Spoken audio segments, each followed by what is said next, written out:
Salut les amis, Chapeau Kev en ligne, bonjour, bonsoir comme d'habitude, je sais pas quand vous regarderez la vidéo, simplement si vous allez la regarder. Aujourd'hui on va se retrouver pour une vidéo donc mélangée achat récent, ça brade pour le chat et un peu de Vinted.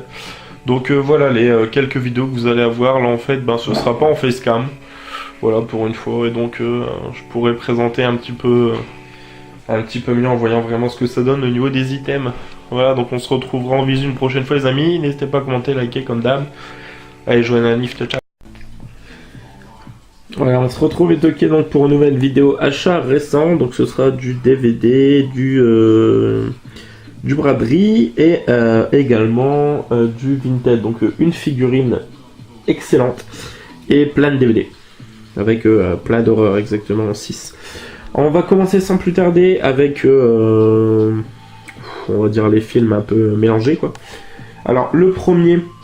A priori, est un gros classique du presque début du cinéma, enfin du presque début, on va dire des 30 premières années de cinéma.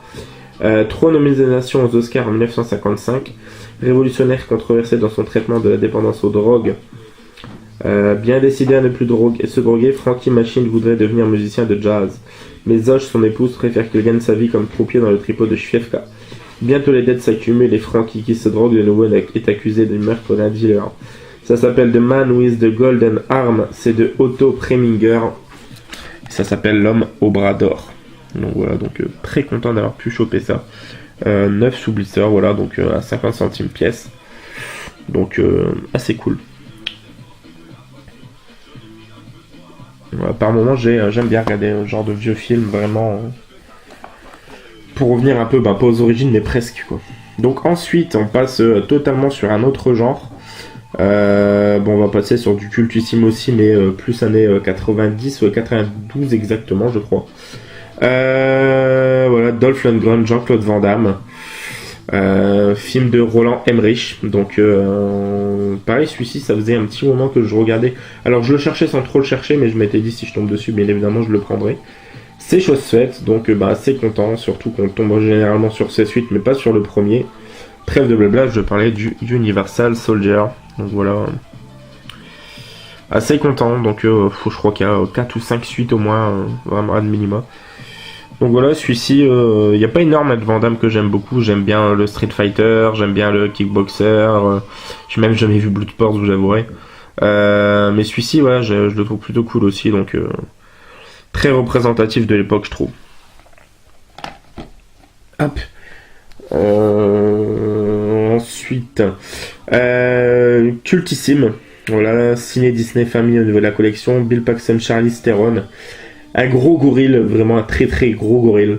Je sais que c'est un film qui plaît, qui aime beaucoup Chris par exemple, voilà, sur une musique de James Horner. Donc je parlais bien évidemment de mon ami Joe, et voilà, ça me fait super plaisir vraiment de l'entrer parce que j'ai des vagues souvenirs, je l'ai vu vraiment enfant. Et je sais que ça m'avait beaucoup marqué même. Donc voilà, c'est cool. Donc je crois 50 centimes. Voilà, hop. Par contre, sobriété totale au niveau du disque. Donc voilà, mon ami Joe, très très cool. Ensuite, alors je l'ai pris de base parce que c'est un film de Ken Loach, qui est un réalisateur que j'aime beaucoup, que ce soit pour Le Vent se lève, La part des anges. Par exemple, j'ai pas encore vu alors là, je sais plus le film La vie de David, je sais plus. Donc avec Eric Cantona et Steve Evans, donc ça s'appelle Looking for Eric. Voilà. Donc je vous avouerai que j'avais totalement zappé que c'est un film de Ken Loach. Eric Bishop, postier à Manchester, traverse une mauvaise passe. Sous son nez, ses 2 beaux-fils excellent dans des petits trafics en tout genre. Sa fille lui reproche de ne pas être à la hauteur et sa vie sentimentale est à désert. Malgré la joyeuse amitié et la bonne humeur de ses collègues postiers qui font de tout pour lui redonner le sourire, rien n'y fait. Un soir, Eric s'adresse à son idole qui, dû poster sur le mur de sa chambre, du poster, semble l'observer d'un œil malicieux. Que fera à sa place le plus grand joueur de Manchester United? Eric en est persuadé que King Cantona peut l'aider à reprendre sa vie en main. Ouais, ça a l'air assez drôle, assez cool. Donc si vous l'avez vu, n'hésitez pas à me dire ce que vous en avez pensé. Mais celui-ci, pour le coup, je ne l'ai moi jamais vu. Donc on verra ça. Looking for Eric. Voilà. Ensuite, alors celui-ci, je vais vous le montrer rapidement. C'est vraiment pour le gros délire.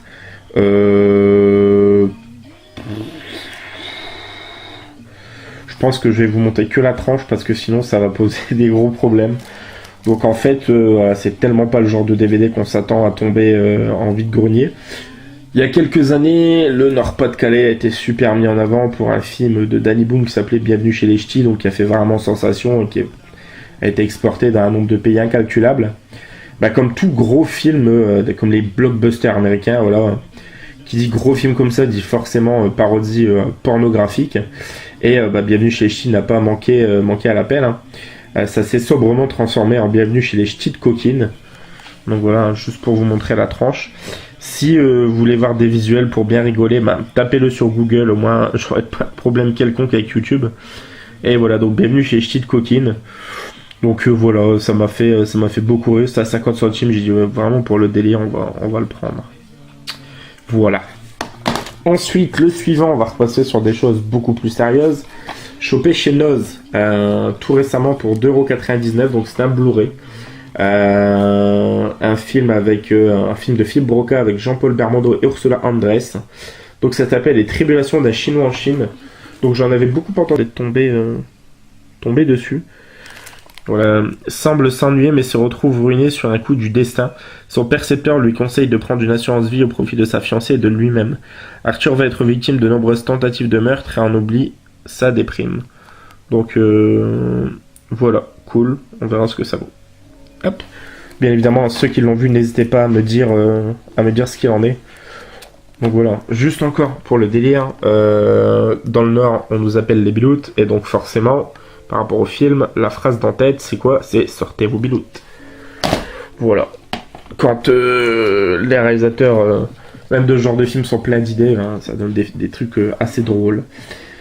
Ensuite, complètement rien à voir également, comédie américaine. Je vous avoue être passé complètement à côté, je ne l'ai jamais vu. Donc c'est avec Alfred Molina, donc qui joue Octopus dans Spider-Man 2. Brendan Fraser, donc c'est l'acteur principal de La Momie par exemple. Et Sarah Jessica Parker, donc voilà, c'est Sex and the City, entre autres. Ça s'appelle Dudley Do Right, et donc Brendan Fraser et Sarah Jessica Parker. Donc ça a l'air assez sympathique. Donc Dudley Do Right raconte les aventures hilarantes du jeune Monty, joué par Brendan Fraser, dévoué mais malchanceux dans son combat contre l'ignoble Snidely Whiplash, donc Alfred Molina, qui est juste ici. Voilà. Snidely a conçu le canular du siècle en organisant la plus grande ruée vers l'or depuis le Klondike. Le curieux Kim G. Darling, Eric Idle, balourd, crédule, rejoint les folles aspirations du millionnaire de la ville rebaptisée Whiplash. C'est au charmant et naïf Dudley de se défier les méchants de conquérir le cœur de Nell Fenwick, donc Sarah Jessica Parker, qui est elle ici, de ramener la paix dans la semi-happy valley. Heureusement, il ne va pas échouer. Ouais, ça a l'air bien cool. Et on va terminer donc sur l'horreur. Un Blu-ray, 5 DVD, donc des trucs vraiment plutôt cool. On va commencer, alors il n'y a pas si longtemps que ça, je vous avais présenté 2 films Rats, je pensais que l'un d'eux était une des adaptations donc de Stephen King, je m'étais trompé. Mais là voilà, je l'ai trouvé, j'ai trouvé le bon, donc c'est vraiment cool. Donc voilà, chopé pour 50 centimes, avec Brad Dourif dedans, donc le sabre Rats. Voilà, mais là on a bien le d'après Stephen King.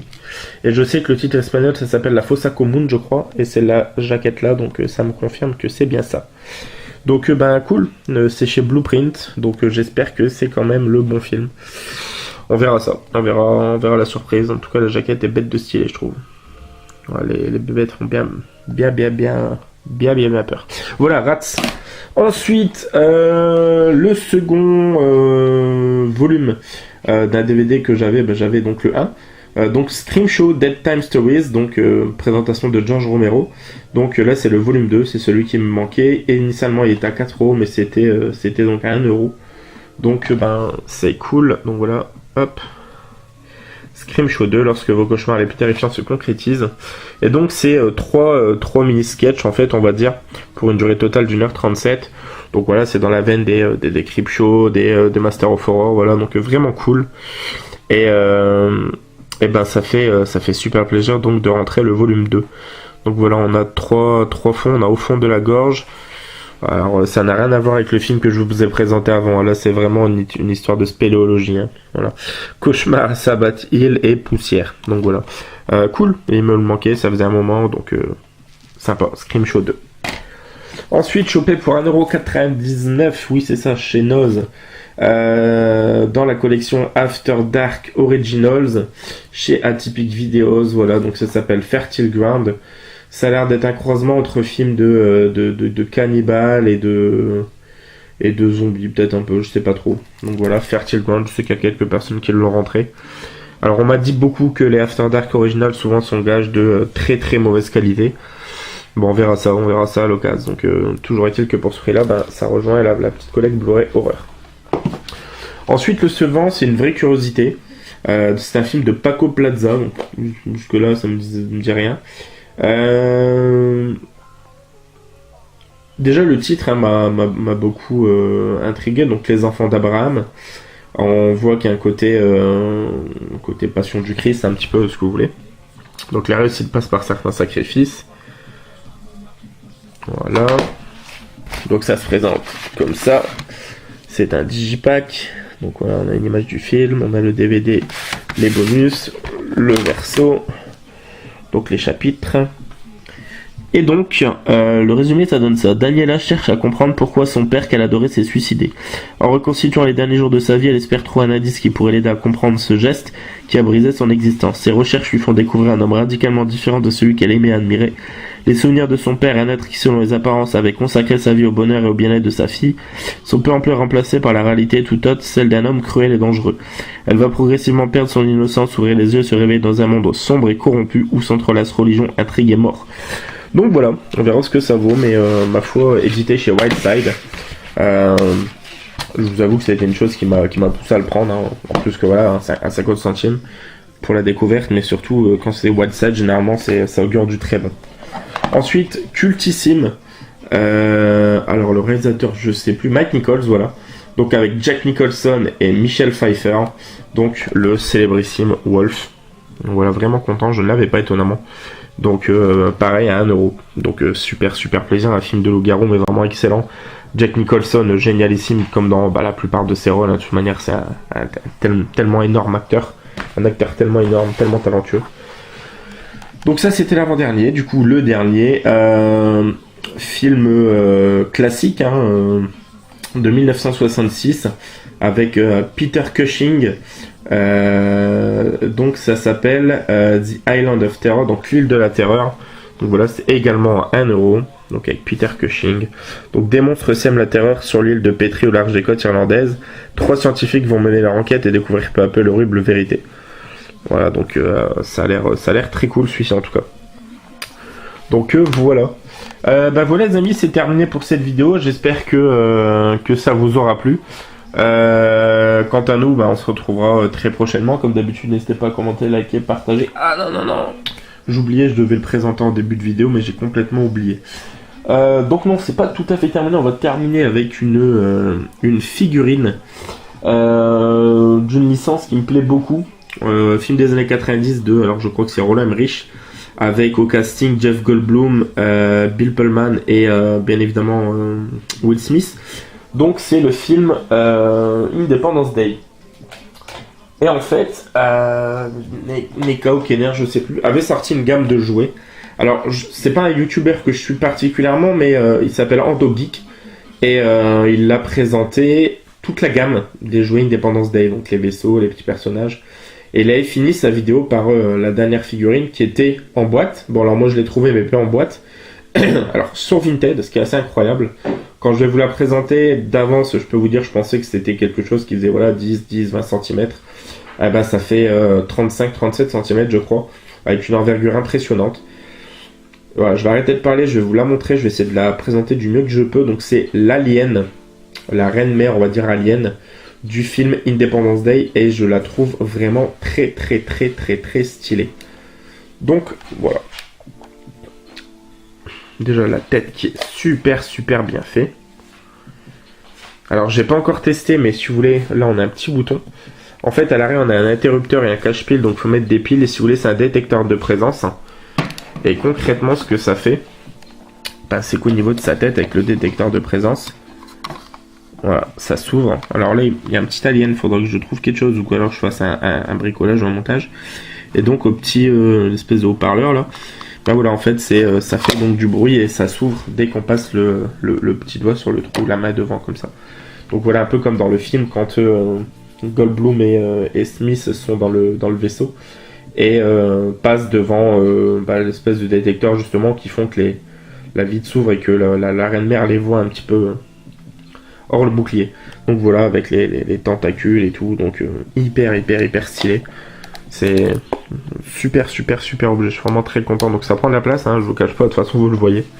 Mais voilà, regardez-moi les mains, c'est vraiment génial. Donc je suis super content. Voilà les amis, bah, c'est tout donc pour cette vidéo. Je vous dis à bientôt. Ciao ciao, joyeux nananif.